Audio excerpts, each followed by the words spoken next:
Welcome back to It's a Mimic, where you never know what you're going to get. Today, we're continuing our mini-series on Drow and Dungeons & Dragons 5th edition. I'm Pepperina, and I'm lurking through the Underdark with Megan and Ehlwyn while we look at some of the more dangerous members of Drow society. With everything changing as D&D 5th edition gets the 2024 updates, it's important that we don't lose any lore or details that previous editions had to offer. However, even as we pore over everything Drow from 5th edition, it's also important to understand the problematic nature of some of Drow history. So please make sure that you listen to episode 0 of the series and keep that all in mind. In this episode, this panel of Dungeon Masters is going to look into types of Drow and spider hybrids who pack a unique punch that is going to send your players running. Send your players and Megan running. Correct. Did you see some of the pictures of the ones we're talking about today? Absolutely, and I'm so excited to talk about them and for you to scream. Oh, I'll have to look up. I only know what mine looks like. Oh, they're not great. They're not great. And mostly because I painted a mini of it long ago. There you go. All right. Before we get into our new Drow, I'm gonna just go over a quick overview of what we've sort of covered so far. So just as a quick reminder that all Drow have the following details in their stat blocks unless stated otherwise. They are all medium humanoids, but they're shorter than most humans. They are typically evil if they follow Lolth or the other gods, which most do. They move 30 feet. They have 120 feet of dark vision, and they speak Elvish and Undercommon. Most are known for their agility and hardiness, but they tend to be slightly stronger and have better mental stats than your average human. They're known for being hard to sneak up on, as well as being sneaky themselves. They have disadvantage on saving throws against being charmed, and they can't be put to sleep magically. If they're in sunlight, they have disadvantage on attacks and perception rolls that use their sight. They can all cast dancing lights at will, and once a day they can cast darkness and fairy fire. And of course, the higher the CR, the higher the numerical stats. So that is your sort of average base Drow. Your average Jane, you know? Yeah. I was going to say average Joe, but I was also going to say average Joe. Yeah. But as a reminder, we're dealing with a matriarch, so average Jane. That brings you right into the first one I'm going to talk about. I'm going to talk about the Drow Mage. And so again, for those who are just tuning in now into the whole series, that was a reminder that when it comes to the Drow, we're talking about a matriarch where the women tend to have the higher power that's hold and so on and so forth. So when it comes to the Drow Mage, they're actually the male Drow that are not strong enough to pursue and be a part of the family militias and are forced to study magic in a ways of being useful and in their eyes probably a way to be relevant and a form of survival.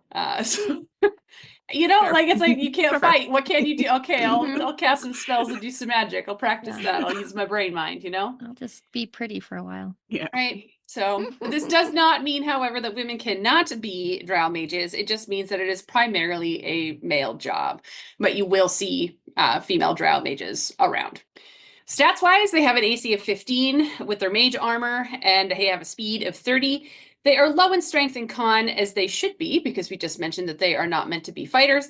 Their intelligence is now their highest stat, which is +3, followed by dex of +2, so staying well within the Drow scheme, other than the fact that we're seeing their charisma score at about an average of +1.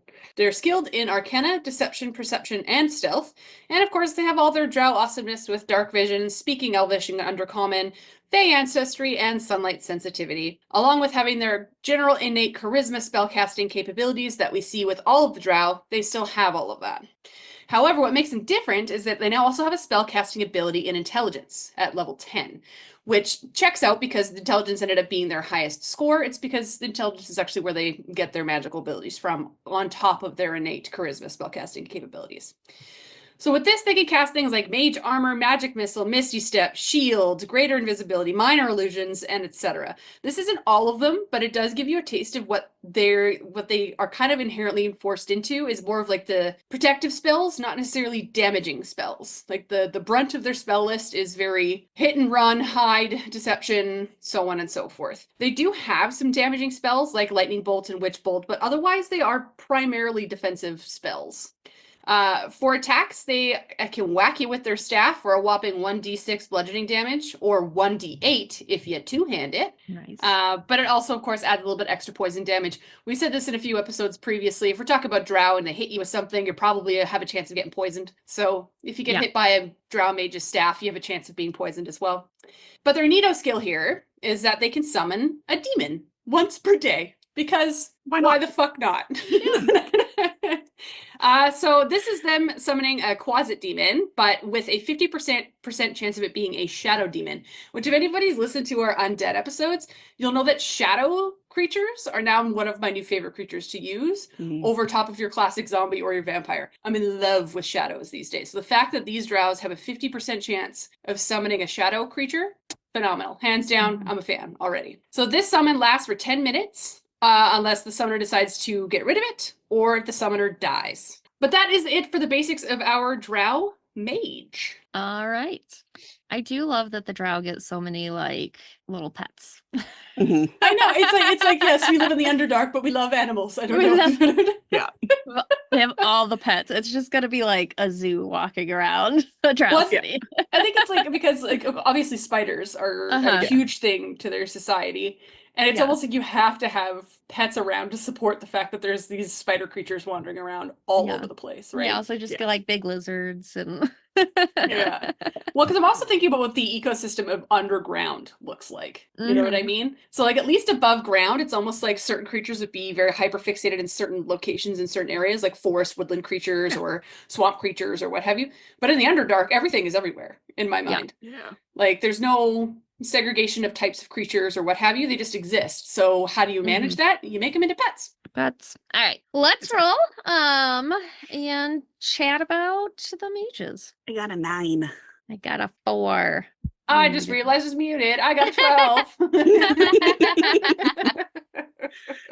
All right, so what kind of inspiration did you get from these Drow mages? So I love cults. We know that I love a good cult. So if I was going to have like a little one-shot story to tell around the Drow Mage themselves, is that obviously they have a club. First of all, because it's only like the males, it's usually inherently the males that have this job, and they don't really have much going for them in terms of their hierarchy. So I feel like this is the one thing they're allowed to have. They have their own little like gentleman club. Correct. It's like either like their little book club or it's their like little reading club where it's their like let's teach each other spells club. And like it's just the thing is like every like Thursday night they get together and like that's just a thing that happens. Whether they go above the surface so that they can have some privacy or what have you. But how cute would it be that if your group came up to a little group of Drow mages that were just swapping spells and practicing things within their little coven. Like I know. I just love the idea and the visual of that. They're the house husbands that have just gone to have their like Thursday night book club in the library on the top. I love it. They have little bake sales. Could you? Oh my god! You guys, it's a potluck. So it's always random Drow food around that they're gonna try. Oh my god! No, this would be the exploration piece to that too. Is like if you're wandering around a very specific area, and during the day you pass by a campfire that's been put out, and there's just like candies and candy wrappers and other like food stuff that was just left behind. And but it looks like they return here every night. So you hang out in the forest and wait for whoever is taking over this fire every night to come back. But it only happens every Thursday, so it depends on when your characters are walking through whether or not they actually perchance get to see this little group of Drow men practicing their mage spells together. So stinking cute. Why do we always turn everything adorable? We turn everything cute. It's either cute, horny, or absolutely atrociously awful. Like that's just the three options. Sometimes it's all three together. Do you remember the demon orgies? I mean, oh yeah. Do I ever? Yeah. But yeah, that's me. So for me, I kind of see these guys as being like almost like they're kind of like the librarians. So like kind of along the same line that you were going with, Megan, about like their little book club and things like that. Like they are going to be in, you know, like the city libraries and things like that. And they're going to be the keeper of the books, the keeper of, you know, all of the spells and all of that sort of stuff. That is the little domain that they've been given. And like, I just envision like closets and things like that. Like they summon them as like their help to like shelve books. And that was immediately, I was like, oh, I'm like, these are like the little like things to help them shelve books and that sort of stuff. Like I think that kind of in like combat and things like that, like they're an average spellcaster. So to me, like having kind of several of them, especially if you're specifically trying to get something from a library or kind of from kind of like a, I don't know, like deeper within the city and things like that, these guys are probably going to be the guys that are around guarding them or looking after them or looking after it. And you're probably going to encounter them that way. But I also just like the idea that you had, Megan, of the little book clubs and them being like little librarians, and they go topside for. Yeah, I feel like they would be like the keepers of the knowledge, to your point, Yeah. and the fact that like it's really cool that they would guard the libraries or guard like the archives or what have you. Yeah. Like that's their job within the Yeah. cities, right? Yeah. But Yeah. Well, I already brought up the orgies, but I think that's a what good role place. do they play in the Drow orgy? They set the mood with the they sweaty are books. the lesser of the Drow men, and they are trying to get invited to these higher parties. And it was stated in those parties that if you show up with a demon, then you are like higher up on that list. You're not wrong. So one of their powers is summoning a demon. So they're gonna roll up to these with their demon that they just summoned But to I try feel and like gain they- favor. I feel like they would be embarrassed if it was just the little bat creature that appeared Yeah. though, so they wouldn't go that day. They They're- would wait until they get the shadow demon The because they know shadow that would be a demon. better pop I was off. gonna say, I was like, people Mhm. are like rocking up with like dragloths and things like that, and they like walk up with like a little closet. Yeah, so that's what I like where my head obviously went. Was the like summoning of demons and how much power that holds Yeah. in the Drow society. But there's also like that chance that summoning a demon goes wrong. Mhm. So you could also, as a DM, play with that like either they're trying to summon a higher powered demon to get into these parties, or they summoned a demon too high and that went wrong, and your party like has to help them find this thing while everybody's at the party so that they can rein it back in before anybody notices. Yeah. Well, while we're on the topic of orgies and having them invited, one of the spells they can cast I did not mention, which I should have because it feels like it fits into this, is the Everard's Black Tentacles, which Ooh. is basically a range of 90 feet concentration spell, and it's ebony tentacles fill a 20-foot square on the ground that you can see within range. For the duration, tentacles turn the ground into a difficult terrain. If a creature walks through it, it is a dex save throw or 3d6 bludgeoning damage and be restrained. Sorry, I just want to clarify your train of thought. The tentacles fit into the orgies, right? Yes. Okay. Obviously. Obviously. Obviously. Tentacles and the restraintment. Yeah, tentacles, restraintment, bludgeoning damage. What more do you want? That is what they bring to the table. Oh my Atlanta. That's why they get invited. This is why the mages actually get invited, is because of this spell that they do. This spell and this spell alone. Yeah. They can also use alter self and web. So I feel like that would come in very handy at the orgy too. Yep. Yeah. I'm glad Yeah, that this they is were the train built of thought for it. we've decided for this episode. Really Just, what you this know. series is devolved into. Yeah. At Bridgerton 5-minute balls. episode, we're talking about orgies. Oh, alrighty. So on that, next up, we have Drow Arachnomancers. So the Drow Arachnomancer is a spellcaster that specializes in weaving magic that is intricately connected with spiders and their webs. The Arachnomancer is characterized by their distinctive appearance being oddly arachnid-like, with multiple red glowing eyes and their ability to produce webbing through spells. Drow Arachnomancers are deeply rooted in the worship of the spider goddess Lolth. They are known for the cunning and ruthlessness, having pledged their body and soul to Lolth to gain great powers and be connected to the spiders of the demon web pits, gaining the ability to channel their magic from there. Their mastery over arachnid magic allows them to manipulate both their allies and foes, ensnaring opponents and summoning swarms of spiders to overwhelm their enemies. They are respected and feared and play a critical or crucial role in Drow culture and their endless schemes.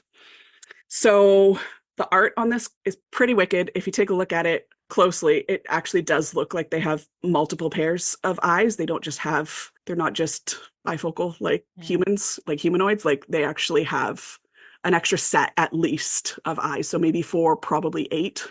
6 to 8 eyes. So they've kind of, I guess, within their pledging of their body and soul, have sort of kind of morphed into an arachnid-like drow, which is pretty cool. So they are a medium humanoid elf, typically chaotic evil. They have an AC of 15, hit points of about 162. Their speed is 30, but they also have a climb of 30 feet. Their highest stat is intelligence with a +4, followed by dex and charisma at +3, and constitution and wisdom at +2, and a strength of +0. At least they're like above average in everything. They pretty much are above average in everything, yeah. So saving throws +7 to constitution, +9 to intelligence, and +8 to charisma. They have a +9 to arcana, +9 to nature, +7 to perception, and +8 to stealth. They are resistant to poison. They've got blind sight of 10 feet, dark vision of 120, and passive perception of 17. And they know Elvish and Undercommon, but they can also speak with spiders. So these guys are a CR of 13. So they have the typical kind of drow fae ancestry, so they can't be charmed or magically put to sleep. They have spider climb, so they can climb difficult surfaces, including upside down on ceilings, without needing to make an ability check. They've got sunlight sensitivity, and they also have web walkers, so they ignore movement restrictions caused by webbing. So they have a multiple attack.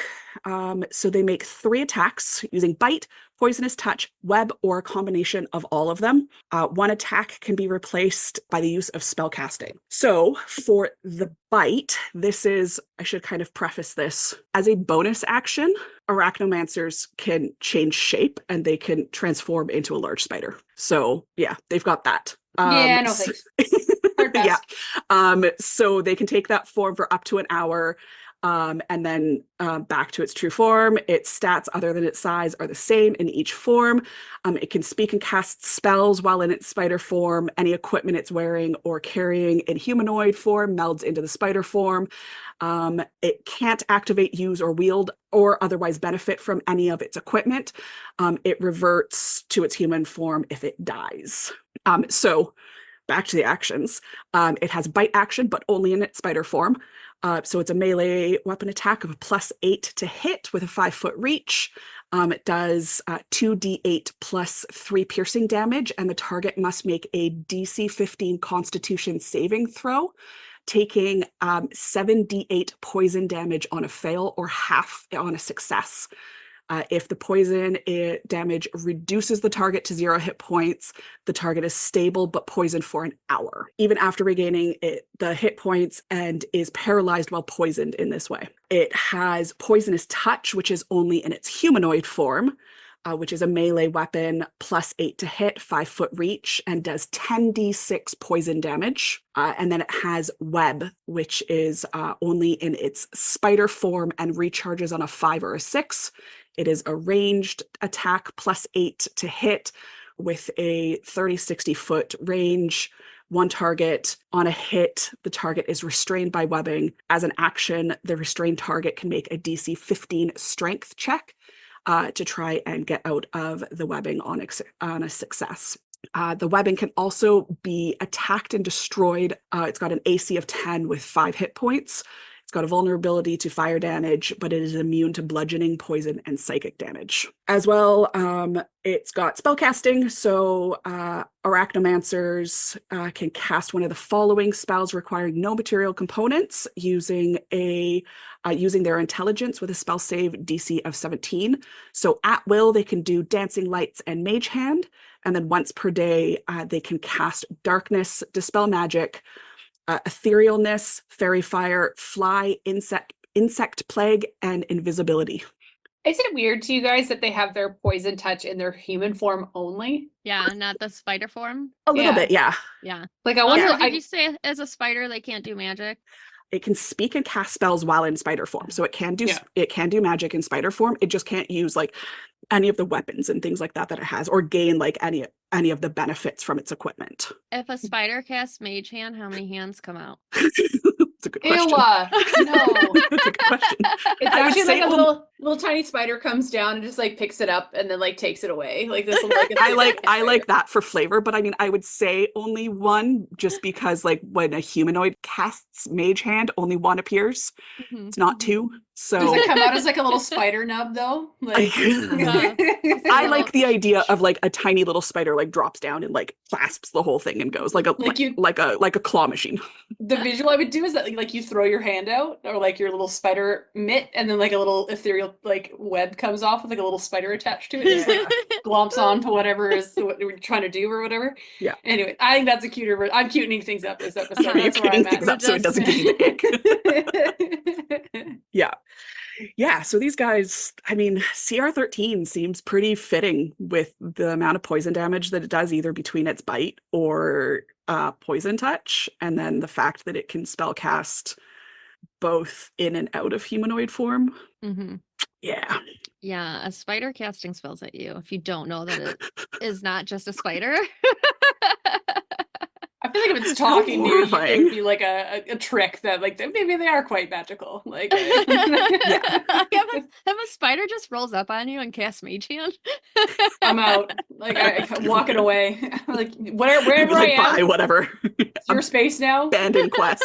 I'm good. it's all yours. Yeah. Peace You out. just lay all of your equipment down. It is yours. I would remove all of my clothing and like just walk away completely naked and be like, I don't know what you wanted, but it's there. It's Yeah. All right. Well, let's roll and talk about other inspirations we might have for these. All right. 8. 7. 11. Nice. Oh man, does that mean I'm first? Yeah. All right, so with these and their ability to change into spiders, to speak to spiders, all of that fun stuff, I kind of got like sort of scout vibes from them, that they would like go off on their own like specific missions. And you know, I have to bring in a dragon somehow, but sapphire dragons are in the Underdark. They attract giant spiders to them. So I could see these like being sent off on a mission to find the sapphire dragon's lair and like take their spiders that they have and like convince them to come back with them to the Drow Society so that like they can use them as mounts and what have ya. Whatever they do with their giant spiders, just, you know, pet them, give them love. But I think that would be like a very interesting way to use these, and not just like a straightforward battle situation, but more of a like underground scout type reconnaissance mission. Mm-hmm. Yeah. When it comes to like using them to role play as a DM, I would definitely play up the fact that as humanoids they can speak to spiders. Yeah. That's what I was and they thinking. would speak out loud too. And like in common, just like starts like, or you could do like the whole like Harry Potter like snake tongue, like just making weird hissing Parseltongue. sounds. Yeah. Something like that. But as a role playing, that's how I would try to show that they're different from regular drow and different from other humanoid drow that you'll see, because they have that ability to speak to spiders. So that's a good visual trigger for exploration or just for generalized role playing, because there's gonna be spiders everywhere, right? Yeah. So all of a sudden you see it like looking at its shoulder and start talking to like a little spider on its shoulder, and then the spider hops off and like does its thing, right? Yeah. And it's like, oh well, maybe this one is a little bit trickier than your classic drow, shall we say? A little bit See, different. what if you run into this drow first and it speaks to like the spider, like if you have gained a spider as a pet by the time you have come to these, because you know somebody in your party is befriending a spider in the Underdark. Like they speak to your spider, and then you come across another drow that can't, and then you're like, what did my spider just say? And they're like, Yeah. They're like, I don't know. We don't all talk to spiders. And that's a good clue though, because then you can be like, we don't all talk to spiders. Like we can communicate, we can alert each other, but we can't all talk to them. Yeah. And then you'd be like, I'm sorry, you met someone who can? Yeah. You did indeed. Well, I'm glad you survived. Yeah. Like, Yeah. but yeah. I was thinking about how they'd interact with either like Lolth or like other members of Drow society. And like I feel like these guys are like the fanboys extreme. Like they are going to be, they have drunk the Kool-Aid, they have sworn their allegiance, their body and soul are Lolths for forever. These guys are going to be the ones that are almost, I don't want to say lackeys because they're very powerful, but like they are going to be the ones that are almost like the right hand to the matron mother. Rubies. Yeah, like they're going to be the one that, you know, like she is, the matron mother is of the house, is the highest kind of power within the house besides Lolth. They're going to be the ones that serve her and serve Lolth to the extreme. Because they can talk to spiders, I think that that's like a huge key thing, in that, you know, we've talked in past episodes about how Lolth would have armies of kind of like watch spiders kind of roaming kind of and patrolling the cities and things like that. Like they live on the webbing, and you know, these would be the translators for what's going on as far as like those spiders around the city, talking to the matron mothers and essentially like devising plans. Like if the matron mother is the general, these guys are like the lieutenant or the captain. Yeah, I guess. absolutely. They would have way more control than I think that would feel like they would be higher on the hierarchy just because of their abilities and their CR, right? Like They would be like a close right hand to the matron mother or to whomever would be the highest of power, is what I think. And I think that if you came across these guys and you maybe had like luckily had favor of that specific family, that specific house, they would still be keeping an eye on you. Yeah. All right. So I am next with is this our last creature? Last big creature. Drow. Last big creature. All right. And I would argue like this is the only one I really knew about before. I would say this was probably one of the most it's a classic. And it's one of those things where it's almost safe to say that if you play D&D, you have heard of or encountered one of these before. Yeah. Agreed. Yeah.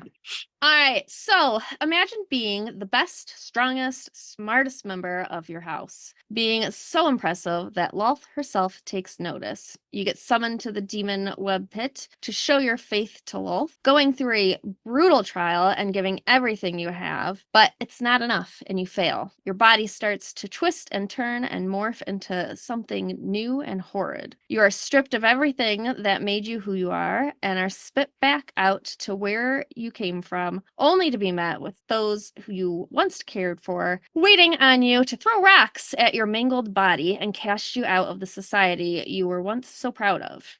And this is how a Drider is created. Driders have the top of a drow and the bottom half of a spider. They are sexless, as Lolth did not want them to be able to create an enemy species against the drow. Important things to note are that only drow can become Driders and only Lolth can create them. You will not find any other species with this fate. They are outcast and hated by the drow, seen as the biggest disappointments of the society. However, the drow will not dare kill them, for that is seen as slighting Lolth and betraying her wishes for these poor souls. She wants their punishment to be a long, miserable life spent hidden in the shadows as outcasts. Killing one could result in you receiving the same punishment. There is absolutely no way for a Drider to redeem themselves and rejoin the community. Sometimes they do find a new community to survive with giant spiders hidden in the Underdark. This life does lead them to become fierce hunters and survivalists, so don't expect an easy battle if you should happen upon a Drider in your adventures. So,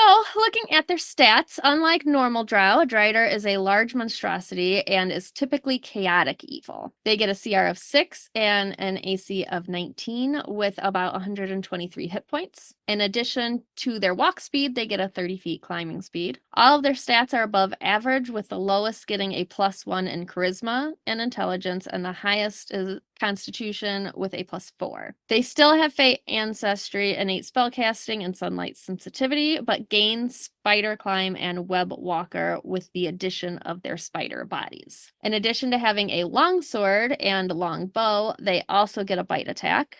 It can attack 3 times with either the sword or bow and replace one of them with a bite. The bite is a +6 to hit and does 1d4 piercing and 2d8 poison. The longsword is a +6 to hit and does 1d8 +3 slashing and 1d10 or 1d10 +3 slashing if used double-handed. And finally, the longbow is a +6 to hit and does 1d8 +3 piercing and 1d8 poison damage. So that is our standard Drider there. Like Drider's just like such an OG drow creature. Yeah. You know what? I always thought until I read this that Driders were all males. Me I too. thought so as well. Yeah. Like I also yeah. thought that. I Yeah. thought that was a thing that happened, but I guess I actually enjoy the fact better that they just turn unisex because Yeah. you know Yeah, it can literally be any drow that fails their test and then they are turned into a sexless spider creature. Yeah. I'm looking at some of the art online, and A, wicked cool, and B, like they have them in like varying different, like anatomically different sexes, but Mhm. obviously reproductively they're not able to. So I think that's Yeah. pretty cool as well, because that really offers a lot of diversity as well. Yeah. I also Yeah. thought before this that like their CR was a lot higher than it is. Yeah. I don't know Yeah. why, but I always imagined that, like, because like we just talked about a CR 13 drow, and now we're going back to a CR 6 drow, and like I'm looking at it being like this. But then like theoretically that makes sense because Lolth would not want them to be stronger than some of its strongest matrons. Yeah. So they would technically be weaker. But if I was to, and to the point of the lore as well, find one in the wild, obviously I would jump up that CR by upping some of these dice scores. That's probably all you'd really have to do because their stats are still pretty high. It's just that their attacks are quite low. So I would up that to give it a little bit more fearfulness in terms of like what I understand a Drider to be. So And I think you could up the CR also based on how long they have been out in the world. yeah. If they're a fresh baby Drider, then keep it lower. But if they have been out on their own, like developing these like hunter and survivalist tactics of theirs, then I would up it. Yeah. Level them appropriately. Yeah. They gain experience too, guys. Yeah. That's really cool. Yeah. All right. Let's roll again. Okay. Ooh, I rolled a 12. I'm in double rolled- digits, guys. 19, Alright. baby. I rolled a 1. All right, so in terms of just generalized inspiration with them, as I said, I always thought that they were a lot stronger than they were, but then when you talked about how like maybe they're a baby Drider and they were just created, I would also want to play off that for a nice little role-playing story to do, that you come across one of these in the wild up top, but they're a little baby Drider, a CR6, and you're like a fucking tier 2, tier 3 party, so obviously you could just squish this with your boot if you were tall enough. But if you fought it, you'd probably kill it. So instead, it's like, no, I need you to help me get in the good graces of my queen Lolth so I can return to my family. Well, if you are not familiar with Lolth and who they are, you would not think that maybe the spider was trying to lure you to be its sacrifices so that I could get back in the good graces of Lolth. Or switch it and turn it in the fact that like this spider, play it from the spider's perspective or the Drider's perspective, and that they want to get back in the good graces of Lolth, so they start gathering followers of Lolth, like other spiders, other Driders, to make its own little clan and its own little Drider family. But that actually pisses Lolth off more. Yeah. This is actually one of the most hated baby drivers on the planet. Like, it's just this poor little baby, you know? Baby Drider. But I feel like there's a lot that you can do with the lore that it's attached to a Drider instead of just using them as big bad evil guys. Yeah. Right? So, yeah. Again, cute it up. Yeah. I would say, like, of all of our creatures today, this one definitely has the most amount of lore. Well, they've been around for Yeah. ages, Yeah, right? yeah. So it Like, makes sense. I had to look at 2 different books to get the lore for these. Yeah. I remember doing Ehlwyn will remember this, but I used to do paint battles, like art battles, where we would do, and it's basically like 5 artists standing in a circle painting on a canvas for 20 minutes, and then you vote whose is the best. It's like a dance battle, but you're painting instead. I remember I was up there and I was painting, and the guy beside me was painting a Drider. He did, yeah. And it was just like, and I still talk to this guy to this day, every once in a blue moon on Instagram. But like, I remember like, and I loved his artwork. Like, even some of my friends bought it when we were there. Like, he's a good artist. But I just remember leaning over and looking and seeing that this guy beside me was painting a Drider, and I'm like, fuck yeah. Anyways, that's my sidebar story for the day. Yeah. So I was kind of thinking along the like role playing, how would you come across this? And I was thinking like, what if this Drider was a drow that you had previously encountered and had turned into a Drider? So, you know, it could have been earlier on in your campaign, you came across a drow and, you know, it could have been, you know, kind of like a renegade, very similar to like Dritz or something like that. And, you know, they were talking about kind of the demon web pits and things like that, and about how like their biggest dream had always been to like show that they were a champion and all of that sort of stuff. And then, you know, that was going to kind of be their goal, was to like try and go down there and prove their, you know, loyalty and allegiance to Lolth, to try and gain their favor back, to get back into the Drow Society or something along those lines. And next thing you know, you guys are heading down into the Underdark and you're like, oh, you know, wonder if we'll see so-and-so down here type thing. I wonder if they ended up making it back into the Underdark and they're a Drider. And like, what would that interaction kind of look like and things like that? Like all of a sudden it is like essentially a centaur drow that is yeah. But you don't know that they've turned into a Drider, and you go into the community and you start name dropping, thinking it's gonna get you clout. Yeah. Like it's like the Jar Jar Binks thing, you know, like like that, or, you know, just being like, oh, like I heard, like, you know, how did their battle go? And, you know, like we came down to like try and see if they were around and this, that, and the next thing. And like, yeah, like you came down for one reason, but this is kind of like a little like sidebar of like, hey, you know, this was our friend type thing. And yeah, either like everybody's looking at you being like, are you insane? Or you encounter them outside of, you know, whichever city you're going to, and you see them from a distance and you're like, oh my God, it's so-and-so. And you go off towards them. And then all of a sudden you stop and you're like, why do you have a spider body? What is going on? And it's, something's you know, different about you. Yeah, changed.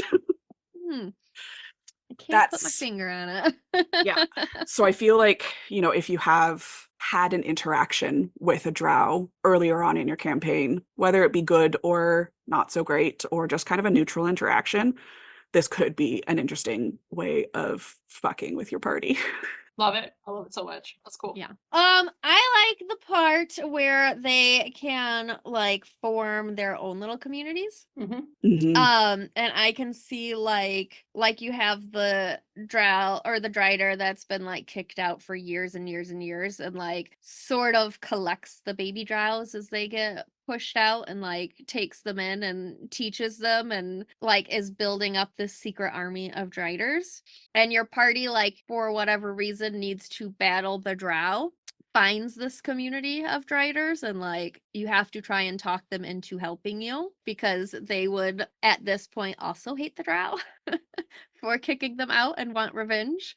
So I think that would be a very cool way for your party to interact with them and not just fight them, is trying to get them on your side, to help you battle, you know, the society that threw them to the side. Yeah, because at one point they were like some of the strongest. That's why they got called to these. Yeah. Like normally if you're going to be fighting against Lulth, you would be fighting Driders, right? Yeah.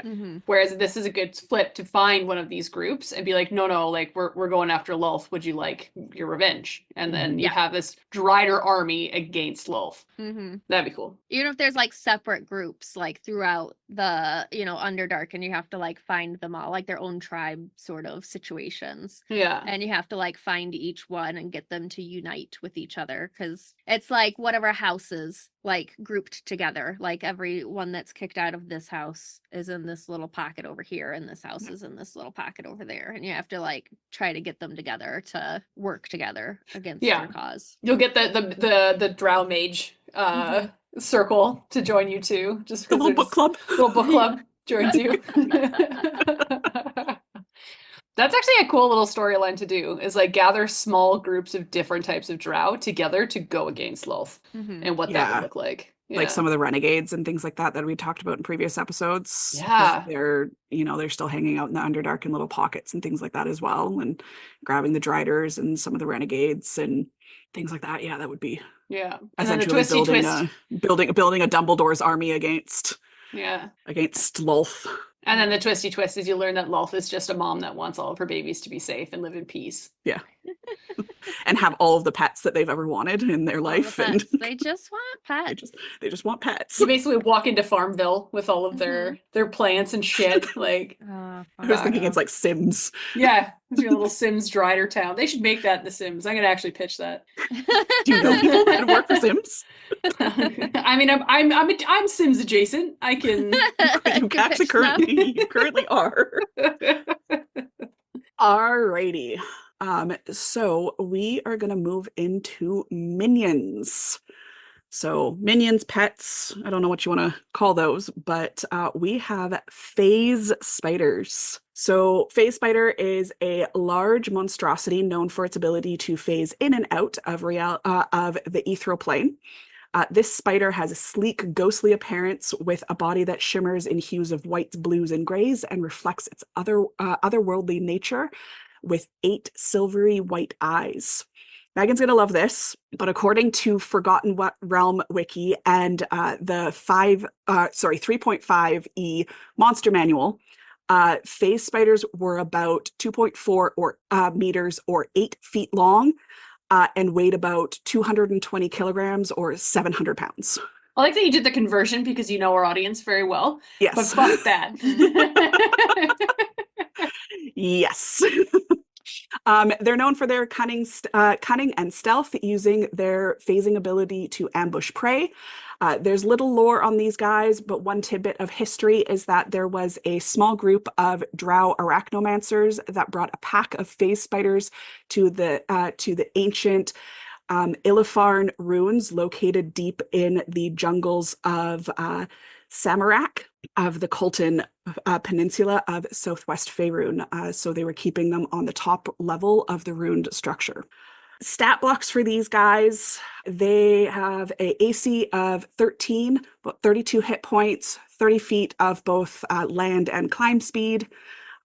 They have, so their top 2 stats are in strength and dex with a +2. Their lowest being intelligence and charisma with a -2. So pretty kind of balanced. I think this is like one of the stats. first one we've seen where a charisma score was that low. I think so, yeah. I guess Yeah, because I they are just a minion, but like it is very Yeah. strange that like Yeah. because they're so charisma based and spellcasty, like it just seems strange that that's this first one we've seen that low. Yeah, they've got a stealth of +6. They have 60-foot dark vision and a perception of 10. They know no languages, so they don't speak. And they have a CR of 3. So for abilities, these guys have something called Ethereal Jaunt. So as a bonus action, they can magically shift from material to ethereal plane or vice versa. And then they have Spider Climb and Web Walker, so they can climb difficult surfaces, including being upside down, etc., without needing to make an ability check, and they ignore movement restrictions caused by webbing. Can we just take a moment and appreciate Ethereal Jaunt? Right? Yeah. I was like, ooh, I get to say ethereal jaunt. It's the jaunt for me, you know? It's the jaunt. It's a good word. For actions, they have a bite action, which is a melee weapon attack of +4 to hit with a 5-foot reach to one creature, and it deals about 1d10 plus 2 piercing damage. And then the target must make a DC Constitution saving throw, a DC 11 Constitution saving throw, taking 4d8 poison damage on a failed save or half as much on a success. And then if like most poisons, if the poison damage reduces the target to 0 hit points, the target is stale but poisoned for an hour, even after regaining hit points, and is paralyzed while poisoned this way. So those are the little phase spiders. They're a large monstrosity. So they're a big phase spider. Phase spiders.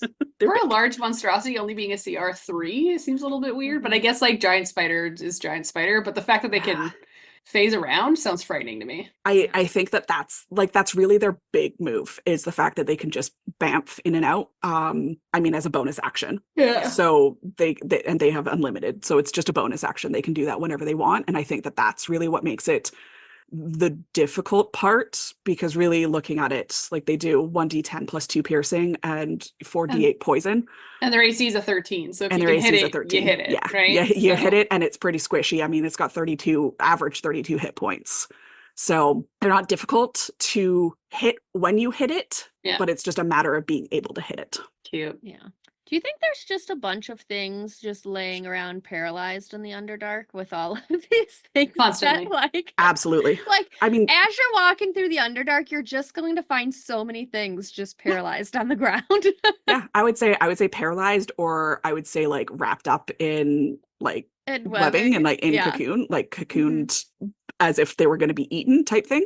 100%. Yeah. I feel like they wouldn't leave them lying around, but you'd find husks around. You know, like Yeah. you would find the cocoons that a body was in, but they're like a dried up husk now. Yeah. Yeah. So, because I don't feel like a spider would paralyze something and then leave it there unless they were running No. away, which would be a good exploration piece to this, Yeah. right? But Yeah. I mean, there would be that, or I feel like, yeah, like you would find like like if you tried to crack open one of these, you would find like a petrified, dried out, or a mummified, dried out Yeah. creature that was, you know, that was a fallen victim to it being webbed up and sucked dry. yeah. Like I feel Yeah. like feel like- they definitely eat them. Yeah. It's just like at least once in every episode we get something that can paralyze you for up to Well, an hour.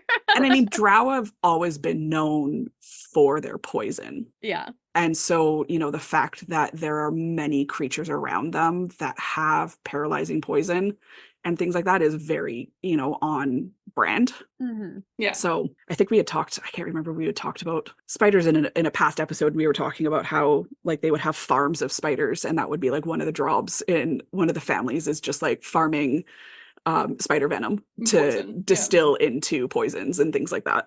Yeah. 100%. All right, I'm going to talk about the Ettercap. So these are a humanoid spider that act as kind of like shepherds of other spiders. They look super fucking creepy. The art is a giant purple, long-armed humanoid demon with mandibles. It's not actually a demon. I will have to reiterate because I know that we use words in this. It is a medium monstrosity as written, but it is just frightening looking, and I hate it. It's kind of like the ogre of spiders. It does only have 2 legs and 2 arms, but like it has spider-like features, and I'm not happy with it. I just liked how you said mandibles. Mandibles. Another good word. They are quiet killers, and they will basically stalk you and trap you. They also have no care for nature, so if you find their resting place, it is choked out by spider webs and darkness. Nothing will grow or live where they nest, so they are pretty hard to miss. It is hard not to notice if you have walked into the nest of these, where they house and keep their spiders safe. They also have a very large thing against the Fae, similar to other drow in terms of like elves versus drow. But basically they will, on purpose, set traps specifically to catch pixies or sprites for lunch. So if there is an infestation, the Fae will actually seek help to get rid of them, because they do not want to be trapped in their nonsense. Fair. Yeah. Stats-wise, sitting at a CR of only 2, they are an AC of 13 and a speed of 30, and of course a climb speed of 30. Their highest for stats is strength and dex at +2, and then of course they all have their fun spider things like spider climb, web sense, and web walker.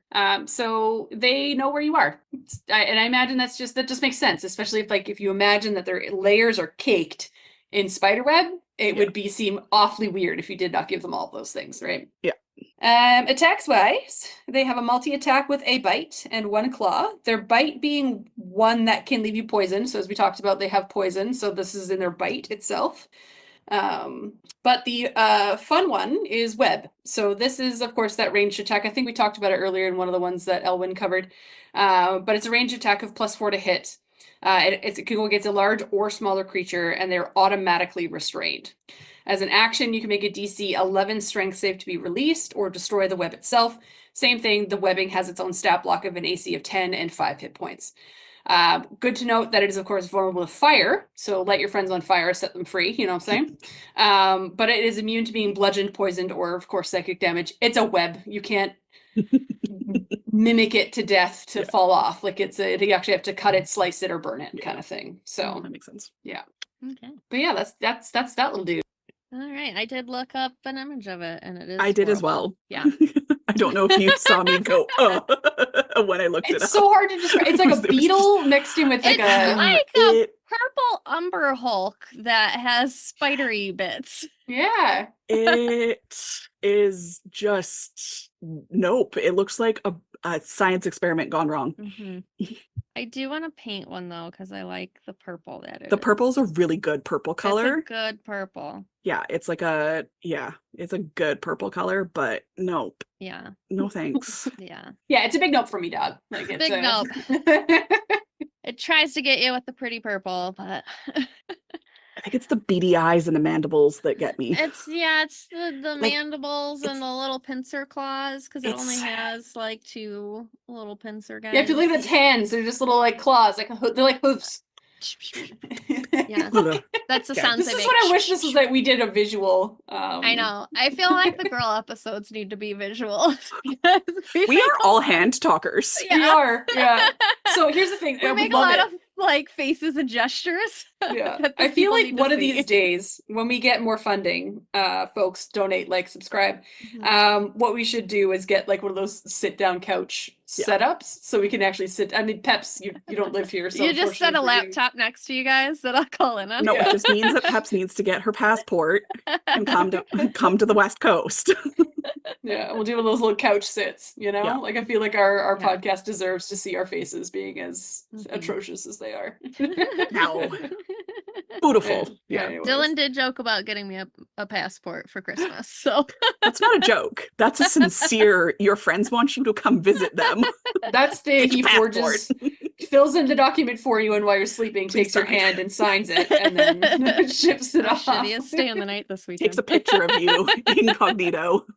Yeah. Why are we going to London Drugs for photos? I just want a really nice front-faced, unhappy picture of your face. On a white background, just don't smile. Unsuspicious. Anyway. All right, let's roll one more time. Oh, 18, guys. High roll. 19. Oh, fuck off. 4. Look at you guys. So proud. That's the only decent roll I've gotten this whole time. Yeah. Look at you. All right, so what's one interesting or unique way that you would use these minions in a Drow campaign? I liked the face spider. Mhm. I don't know if you guys have ever had players that use blink and blink in and out of the ethereal plane, but I think if you have one that really abuses that, having a spider that pops into the ethereal plane in front of them would be a good way to get them to stop it. Yep. Stop it. Love it. Fuck around, you're gonna find out. Yeah, that's a fuck around find out spider. Yeah. Giant spider. Or you just pop into the ethereal plane and you don't know there's a spider there already. Oh my god, that would be the most frightening thing for me on the planet. And Like please it's do just not give that idea.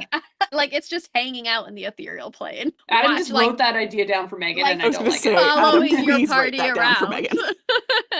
Because it could just live there and follow your party around. You would have no idea that it was there I hate it. until somebody popped over. I refuse this reality. So I love the idea of pairing these guys up with the Drow Arachnomancers. There's already a little bit of history there about the Arachnomancers using phase spiders. I think kind of building off what we had talked about previously about how Arachnomancers would almost be like the ones that talk to the spiders and kind of gain the information that they've kind of sourced out from around the cities and things like that. Phase spiders would be like the stealthiest of most stealth creatures for Arachnomancers to use. So having these guys bamf in and out and being able to communicate with them and just getting them to pop in and then pop out whenever they want would be almost overpowered when used for like just anything to do with like spying and stuff like that. Yeah. Like they'd be solid spies to have. Yeah. Like, it's just your Mhm. little pet. Yeah. And you could, even if you meet a drow, they might have one sitting in the ethereal plane, just like waiting to be called upon, right? Exactly. Yeah. So Yeah. no, that's really cool. For the Ettercap, I like the fact that they're like written as to be the shepherds of other spiders. So they're the ones that's like kind of like house and take care of the bebes. So like the last we were talking about like taking care of the baby driders and baby spiders. I just imagine that every household has one of these as like the spider nanny. And it's That's so frightening wholesome. as fuck. So like you get scared of it, you try to run away. You're like, what are you doing? That's just our nanny. Like respect. Respect. Can it please be in like it's got like a little like French maid like hat and like a little bonnet and like a little white apron, and it just like walks around with its little pinchers like up like this with like its little apron on. Just like shooing the spiders along, just like come along. Like it's I think we have to make fun of things that are just creepy to like desensitize ourselves to them. But I also like the idea of making these things in your campaign interesting and fun to interact with, and not just constantly being dark and sinister. Because like it's the whole Shakespeare thing: with every tragedy comes comedy, with every comedy comes tragedy, right? So 100%. I think that you have to make fun of this shit, just to like give your group that breath. And that's why I kind of really like exploring the Drow and the Underdark, is because there's a place to make this like a fully functional. It is a fully functional society, which means there's something human about them. Yeah. Right. So, and I think that that's a wonderful thing to bring in. And I think with these, the Ettercap, I think you could bring that in terms of like they take care of their young and they make sure that they survive and like so on and so forth. Right. So I think that's a good thing to bring in, that it would protect the spiders. Because like you wouldn't even think like a tiny spider on the ground, you step on one. Yeah. Like that is that nanny's responsibility, my guy. Yeah. Like you're gonna get yelled at by a French maid. I don't. Yeah. What do you expect? So. I envision like Mary Poppins. Oh, of course. Yeah. Except it's just instead of the umbrella that like lifts them off the ground, they just shoot a web up and like let it carry itself off the ground and into the sky. Yeah. Oh my lord! Or All the right. bag of holding. That's her like her bag. Oh Pull yeah. shit out of. Yeah. Oh yeah, she's got like a bag, like a satchel of holding. It's just like yeah. Oh my 100%. god. That's where they keep all the eggs they're like intubating. Little egg sacs. Love Yeah, it. just like it's gonna be like the happy what is it, the happy mask salesman from Zelda. From Zelda. Giant bag of holding just filled with eggies. Super cute. All right, well, before we wrap up this episode, any other further inspirations or final thoughts that you guys have on these more frightening versions of the Drow and Minion? And like I think this just added so many more layers to like an already pretty like layered society. Like the further we dig down into it, the more that I always fall in love with Drow. I've always loved Drow, but like this is making me love Drow even more. It's like seeing it all come together. Like as Peps was saying earlier, everyone knows what a Drider is, but like actually knowing where it fits within Drow society is an interesting aspect, because you're either going to find one that is still a follower of Lolth and still working for, or you're going to find one that no longer works for Lolth and is like run away and is on its own, right? So wherever you find that Drider in that storyline, you can play it one way or the other. And I think that it's the thing that you really only learn when you read about them, right? Yeah. So yeah, they all have very interesting backgrounds and like twists that you could use them for, and I don't think any of them are as straightforward as like they just look on paper. Yeah, and even if you were just wanting to flesh out and build out a general society of anything, the Drow is a wonderful thing to look at in terms of like the hierarchy, the status, how like even if you're not going with a matriarchy, I think you could still Bridgerton the shit out of this without it being a matriarchy. You know what I mean? So if you ever want to look at societies, how they function, how they interact with each other, like the Drow is a great place to start. So I think you could use them as a whole campaign, or with any one of these could be one-offs. Like they could just be one-shots, they could be a single mission or side quest. Like you can find them out and about, not just in their city, but out in the Underdark if you're in the Underdark for any other reason. Yeah. The more we read about these bigger ones, the more likely you're going to find them on the surface, right? Yeah, I would definitely agree with that. Yeah. Well, that's all for this discussion on Drow in D&D 5th edition. Please take a second to engage with a like, follow, comment, and review to help push our engagement. And don't forget to subscribe to find future inspiration for your campaigns.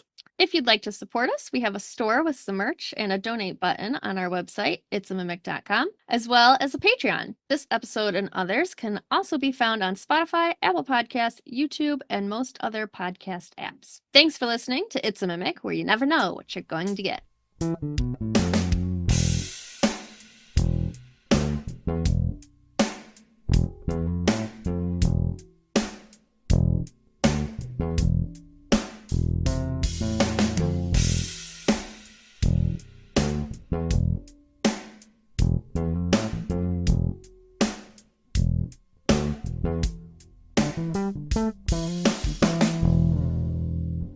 Feel like they know what they're going to get with our Drow series now.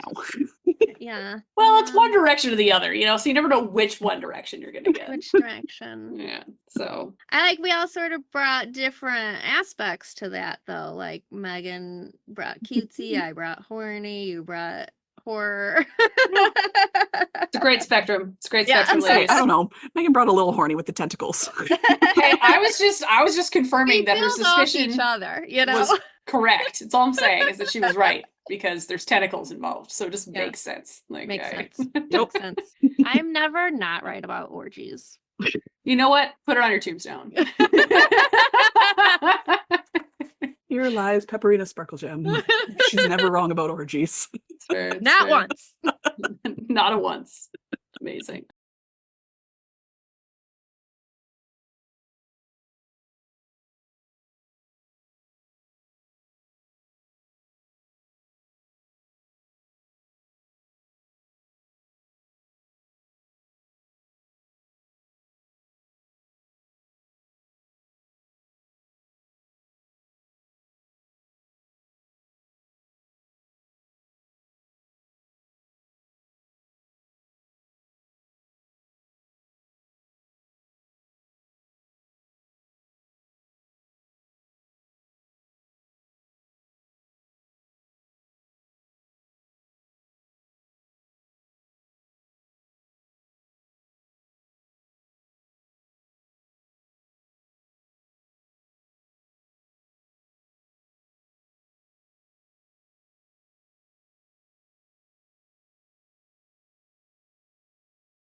I'm surprised it doesn't have a bunch of misspelled words because I don't have U's in them. Well, this is why I don't like to put my notes in this, is because I don't correct my spelling mistakes. I just type it out, and if it does it for me, it does it for me. Like I went through and corrected some of your spelling mistakes, Megan. no, because now I'm not gonna be able to. Fine. I was like, no. No, you can see all the red underlines and all the grammatical errors. Like, I am not an English major in any way, shape, or form. We all remember that I took a course to figure out what level of English I was at to go into college, and I got English second language. Yeah. So English is not my strength here. I'm a poet. I can do poetry. I just can't write to save my life. So anyways. I still don't understand commas, so commas, semicolons. Oxford comma is my favorite punctuation. Yeah. That shows your age and your generation. I hope you know. That just shows that I'm a literature nerd. Now we're gonna have a big debate on Reddit about the Oxford comma. We are, I absolutely. know it's a very spicy topic. It is. Some people like it, some people hate it. Yeah. Amongst the literate, you know? I have That's the no only thing I feelings. know about commas is that the Oxford comma is a spicy topic. It is. I have no feelings one way or the other. Just let me read smut and be happy. Yeah. Yeah. Pretty much. All right, I now let's- have a book to finish and 2 books to start. It's a good end of the year for you. Yeah. It's gonna be reading smut and drow stuff. That's all I have time for. What else do you need in your life? What else do you need? Smut and drows. It's a well-balanced life. Oh, balanced life. All right, let's do this thing.